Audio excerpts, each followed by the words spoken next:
2006 সালে আমাদের সিলেটের আলমপুরে নির্মাণ করা হয়েছিল সাইফুর রহমান শিশু পার্ক।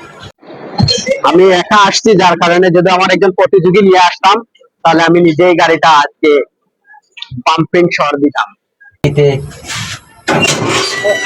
যে করার জন্য বহন করার জন্য নিয়ে আসা হতো।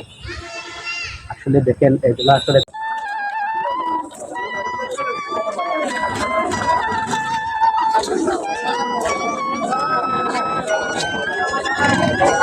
সিলেট শহরের এক পাশে লুকিয়ে আছে এমন একটি পার্ক যেটি তৈরি করতে খরচ হয়েছিল কোটি কোটি টাকা।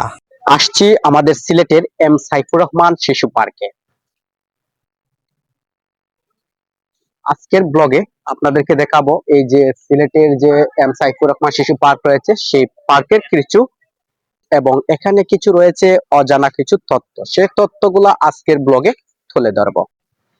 একটা টিকিট সংগ্রহ করলাম এম সাইফুর রহমান শিশু পার্ক, সেই পার্কে ঘুরেতে আসার জন্য, আর যার মূল্য নিয়েছে মাত্র 30 টাকা। প্রবেশ করে নিলাম পার্কের ভিতরে। আজকে শুক্রবার না থাকার কারণে এখানে কিছু দর্শনার্থীরা খুবই কম রয়েছে।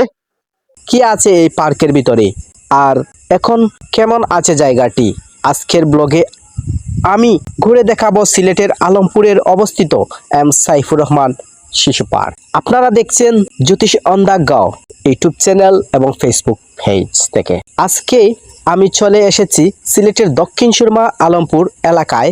অনেক দিন ধরে এই পার্ক নিয়ে মানুষ কৌতূহল ছিল, তাই ভাবলাম আজকের পুরো জায়গাটা ঘুরে দেখাবো এবং কিছু অজানা ইতিহাস জানাবো।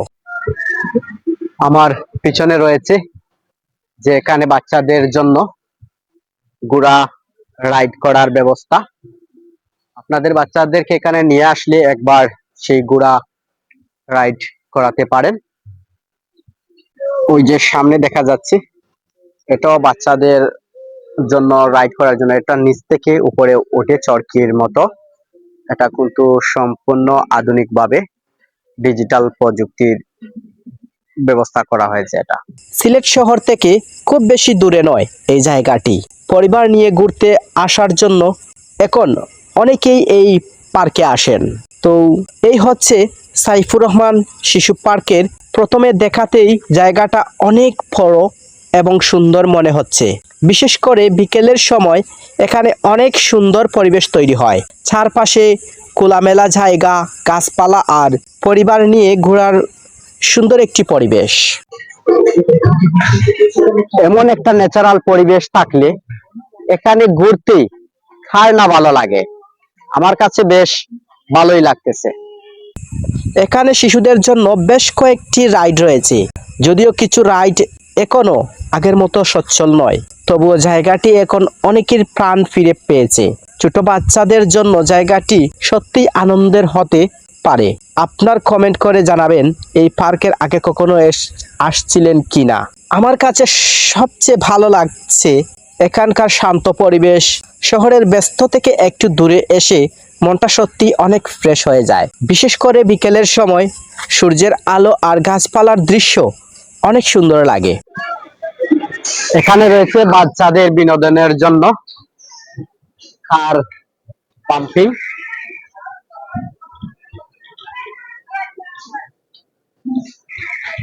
আপনারা এমন জায়গায় এসে আপনাদের বাচ্চাদেরকে নিয়ে এরকম কার পাম্পিং করাতে পারেন। এখানে এই প্রতিযোগিতা থাকে সবসময়, কার গাড়িকে কতটুকু পাম্পার দিয়ে মানে ধাক্কা দিতে পারে আর কার গাড়িকে কে হারাতে পারে।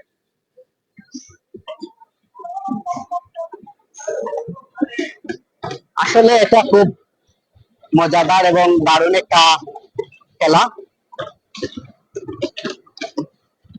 আর এখানে যারা অভিজ্ঞতা সম্পন্ন রয়েছে তারাই খুব ভালো খেলা করে। এখানে তারা মনে হয় পরিবারের সদস্য, কিন্তু বাচ্চা আর মেয়ে নিয়ে যে খেলা করতেছে।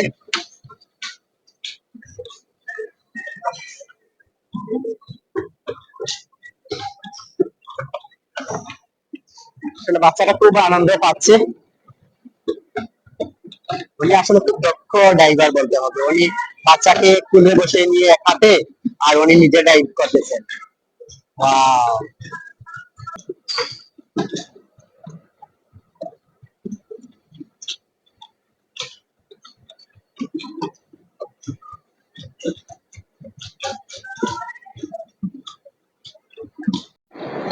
আমি একা আসছি, যার কারণে যদি আমার একজন প্রতিযোগী নিয়ে আসতাম, তাহলে আমি নিজেই গাড়িটা আজকে পাম্পিং শর দিতাম। এরকম ইচ্ছা হচ্ছে, কারণ যদি প্রতিদ্বন্দ্বীর সাথে থাকে তাহলে তো আর কোনো কথাই নেই এরকম খেলা করতে। আসলে এখানে খুব আনন্দের সাথে তারা এখানে খেলা করতেছে। ওই জায়গাটা হচ্ছে রেল স্টেশন। আমি রেল টার্মিনালের উপর একবার উঠবো। যে সামনে যে ঈদ আসছে, এখন দেখবেন এই জায়গায় আর কোনো যাত্রীর কোনো অভাব হন না। তো এখন তো আমি ফ্রিতে উঠতে পারতেছি, কিন্তু পরবর্তীতে এখানে ফ্রিতে ওঠার কোনো সুযোগ নেই। আসলে এখানে যে আসছি আমার কাছে বেশ ভালোই লাগে। আর ওই যে পিছনে রেল আসতেছে।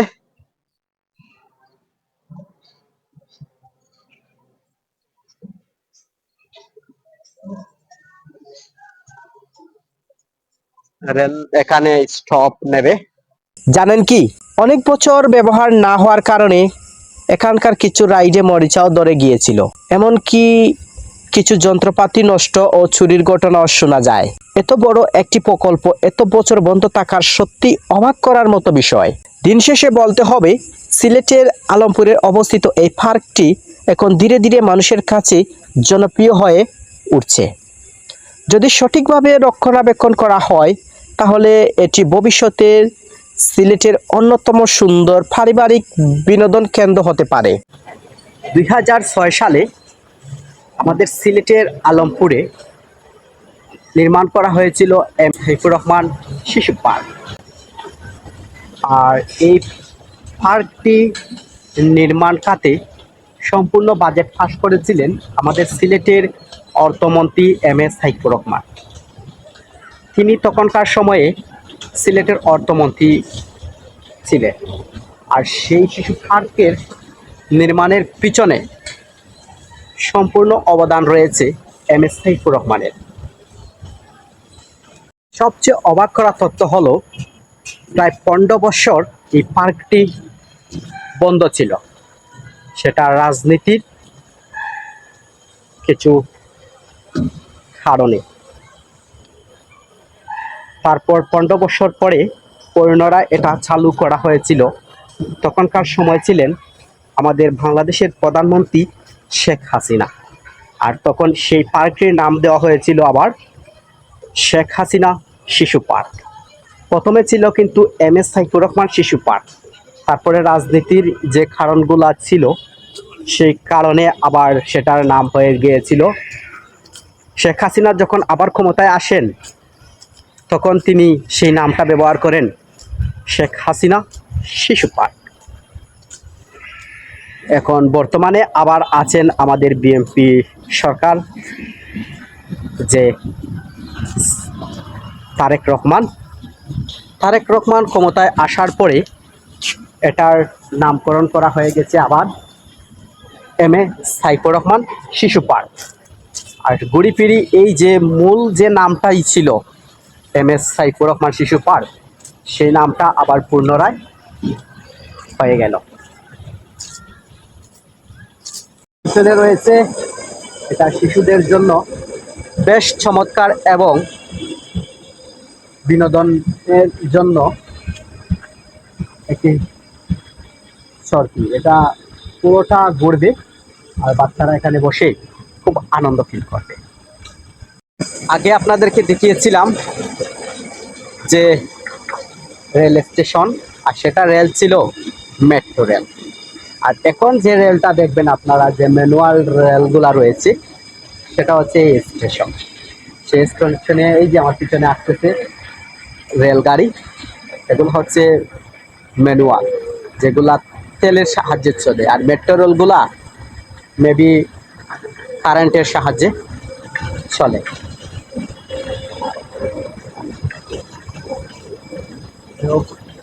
ট্রেনের শব্দটাই এক অন্যরকম, যার শব্দটা শুনলে বেশ ভালোই লাগে।